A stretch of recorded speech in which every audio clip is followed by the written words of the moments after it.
말씀은 출애굽기 6장 2절부터 13절의 말씀입니다. 천천히 우리 합독하겠습니다. 하나님이 모세에게 말씀하여 이르시되 나는 여호와이니라. 내가 아브라함과 이삭과 야곱에게 전능의 하나님으로 나타났으나 나의 이름을 여호와로는 그들에게 알리지 아니하였고 가나안 땅 곧 그들이 거류하는 땅을 그들에게 주기로 그들과 언약하였더니 이제 애굽 사람이 종으로 삼은 이스라엘 자손의 신음소리를 내가 듣고 나의 언약을 기억하노라. 그러므로 이스라엘 자손에게 말하기를 나는 여호와라. 내가 애굽 사람의 무거운 짐 밑에서 너희를 빼내며 그들의 노역에서 너희를 건지며 편팔과 여러 큰 심판들로서 너희를 속량하여 너희를 내 백성으로 삼고 나는 너희의 하나님이 되리니 나는 애굽 사람의 무거운 짐 밑에서 너희를 빼낸 너희의 하나님 여호와인 줄 너희가 알지라. 내가 아브라함과 이삭과 야곱에게 주기로 맹세한 땅으로 너희를 인도하고 그 땅을 너희에게 주어 기업을 삼게 하리라. 나는 여호와라 하셨다 하라. 모세가 이와 같이 이스라엘 자손에게 전하나 그들이 마음의 상함과 가혹한 노역으로 말미암아 모세의 말을 듣지 아니하였더라. 여호와께서 모세에게 말씀하여 이르시되 들어가서 애굽 왕 바로에게 말하여 이스라엘 자손을 그 땅에서 내보내게 하라. 모세가 여호와 앞에 아뢰어 이르되 이스라엘 자손도 내 말을 듣지 아니하였거든 바로가 어찌 들으리까? 나는 입이 둔한 자니이다. 여호와께서 모세와 아론에게 말씀하사 그들로 이스라엘 자손과 애굽 왕 바로에게 명령을 전하고 이스라엘 자손을 애굽 땅에서 인도하여 내게 하시니라. 아멘. 하나님의 말씀이 증거되고 선포되면 사탄은 강하게 저항을 합니다. 뿐만 아니라 그 진리의 말씀이 사람들의 마음에 뿌리를 내리지 못하도록 공격을 하죠.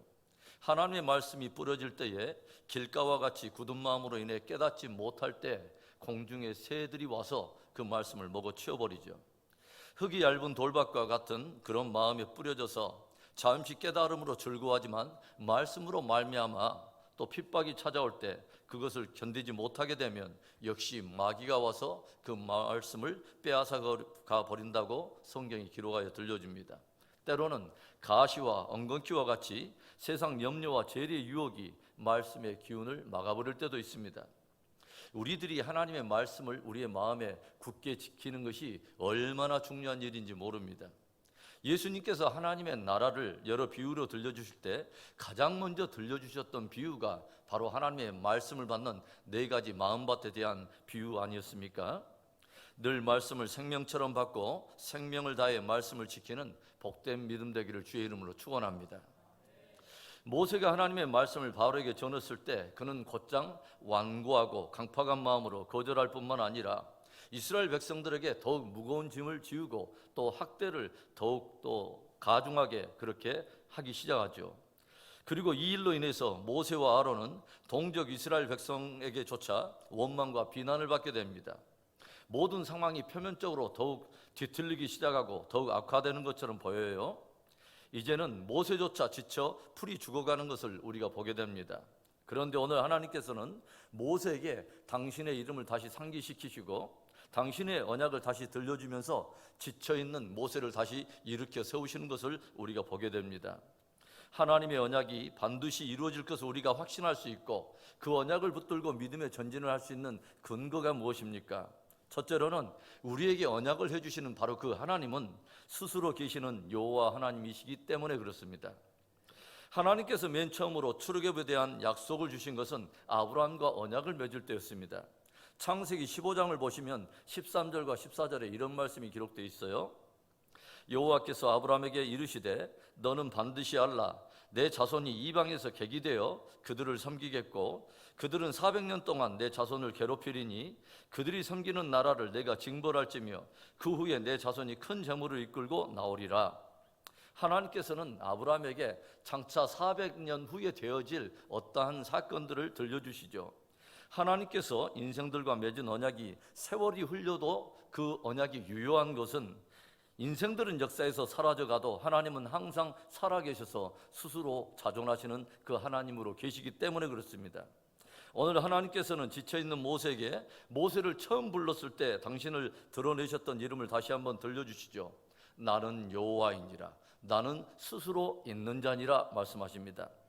모든 존재들이 스스로 존재하는 것이 아니라 누군가 존재하는 이로 말미암아 존재하게 되는데 하나님만은 유일하게 스스로 계시는 분이라고 하는 거죠. 그 말은 하나님이 모든 만물과 인생을 존재하게 하시는 바로 창조의 하나님이요, 스스로 자존하시는 분으로서 만물과 인생의 주인이라는 말씀입니다. 그리고 그분은 영원부터 영원까지 항상 스스로 계시는 분이기 때문에 그분의 언약의 말씀은 영원토록 유효하다는 것이죠. 아브라함도 이삭도 야곱도 역사 속에 사라져버리고 그들의 후손들이 애굽에서 고된 노역을 하는 것에 대해서 아무도 관심을 갖지 않고 그 누구 신경 쓰는 이 하나도 없는 바로 그때이지만, 오직 한 분 스스로 계시는 분 하나님께서 아브라함과 함께 세우신 당신의 언약을 기억하시고 마침내 그 일을 역사 속에 이루신다고 하는 것이죠. 바로 그 하나님이 오늘도 살아계시고 당신의 언약을 기억하고 계시기 때문에 우리도 눈앞에 펼쳐지는 상황과 상관없이 다음 대의 믿음을 전진할 수 있고 또한 전진해야 하는 것입니다. 그 복된 믿음의 승리가 우리 모두에게 있기를 주의 이름으로 축원합니다. 하나님의 언약이 반드시 이루어질 것을 우리가 확신할 수 있고 또 다음 대의 믿음의 전진을 할 수 있는 근거 무엇입니까? 둘째로는 우리에게 언약을 주신 그 하나님은 엘샤다이, 전능하신 하나님이기 때문에 그렇습니다.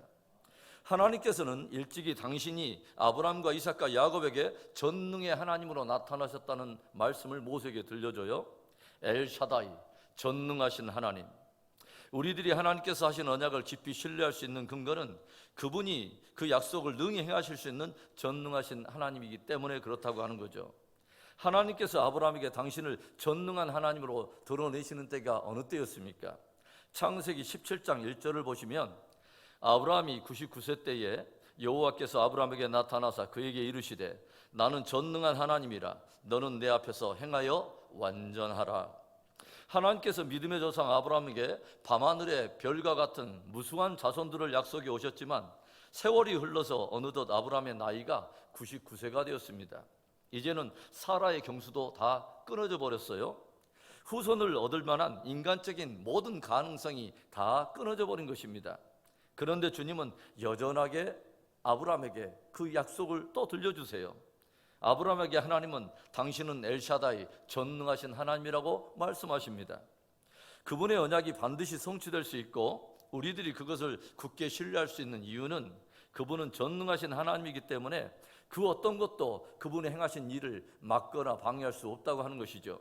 세월이 얼마나 지났던지 상관없이, 태의 문이 닫혔든지 열렸든지 상관없이, 병이 얼마나 깊게 그 사람에게 있든지 상관없이, 그 인생이 얼마나 깨지고 상했든지 상관없이 그분이 말씀하신 언약이 반드시 성취되는 것은 그분이 말 그대로 전능하신 하나님 엘샤다이 하나님이시기 때문에 그렇다고 하는 것이죠. 오늘 바로의 완강한 거절과 이스라엘 백성들의 또 원망과 탄식, 이것에 또 주저앉아 버린 모세에게 하나님은 당신을 엘샤다이, 전능하신 하나님이라고 말씀하십니다. 그리고 잠시 후에 모세와 온 이스라엘 백성들, 그리고 그 완강한 바로마저 두려워하며 떨게 될 어마어마한 하나님의 역사들이 애굽 땅에 펼쳐질 것입니다. 하나님은 당대 세계를 제패한 애굽 제국을 흔들며 반드시 이스라엘 백성들을 속량하고 구원함으로 하나님이 이스라엘의 하나님 되심을 드러내십니다. 6절과 7절의 말씀에 그러므로 이스라엘 자손에게 말하기를 나는 여호와라 내가 애굽 사람의 무거운 짐 밑에서 너희를 빼내며 그들의 노역에서 너희를 건지며 편팔과 여러 큰 심판들로서 너희를 속량하여 너희를 내 백성으로 삼고 나는 너희의 하나님이 되리니 나는 애굽 사람의 무거운 짐 밑에서 너희를 빼낸 너희의 하나님 여호와인 줄 너희가 알지라. 여러분, 그 누가 그 강대한 애굽의 밑에서 이스라엘을 구원하겠습니까? 그 누가 100세가 다 된 노인과 정수가 끊어져 버린 그 여인의 태문을 열어서 별과 같은 백성들을 만들어낼 수 있습니까? 우리가 오늘도 하나님의 언약에 대해서 눈앞에 펼쳐지는 상황과 상관없이 예스, 하나님의 모든 약속에 대해서 예스 믿고 신뢰할 수 있는 이유는 그분은 전능하신 하나님이시기 때문에 그렇습니다. 전능하신 그 하나님을 신뢰하며 오늘도 담대히 믿음에 전진하는 복된 하루가 되기를 축원합니다. 하나님의 언약이 반드시 이루어질 것을 우리들이 확신할 수 있고 또 그것을 확신할 수 있기에 우리가 담대하게 믿음에 전진을 해야 되는 그 근거가 어디에 있습니까? 마지막 세 번째로는 하나님은 아브라함과 이삭과 야곱의 하나님이기 때문에 그렇습니다. 하나님께서는 오늘 모세에게 당신을 아브라함과 이삭과 야곱의 하나님이라고 말씀하세요. 하나님께서는 아브라함과 맺은 언약을 그의 아들인 이삭과 더불어 또 세우고 그 아들인 야곱과도 다시 그 언약을 맺으시죠. 그리고 400년이 지난 오늘 모세에게 다시 당신을 나는 아브라함과 이삭과 야곱의 하나님이라고 말씀하십니다. 그 말은 아브라함과 맺은 그 동일한 언약을 믿음으로 쫓아오는 모든 이들의 하나님이라는 것을 주님이 드러내셨다고 하는 것이죠. 우리들이 이스라엘 백성도 아닌 이방인인데도 하나님께서 아브라함에게 들려주신 그 동일한 언약을 붙들고 믿음을 쫓아가는 이유가 무엇입니까? 하나님께서 아브라함에게 맺으신 그 언약은 비단 아브라함 한 사람만을 위한 언약이 아니라 그 믿음을 쫓아오는 모든 사람들, 모든 후손들을 위한 언약이라고 하는 것을 우리가 알고 있고 확신하기 때문에 그렇죠. 성경을 보면 아브라함이 바랄 수 없는 중에 하나님을 믿을 때에 하나님께서 그의 믿음을 의롭게 여기셨다라고 기록하고 있어요.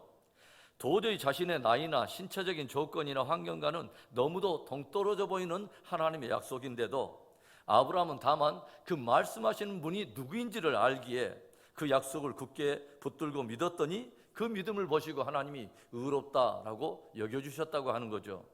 그런데 그 뒤에 성경은 이런 말씀을 덧붙이고 있어요.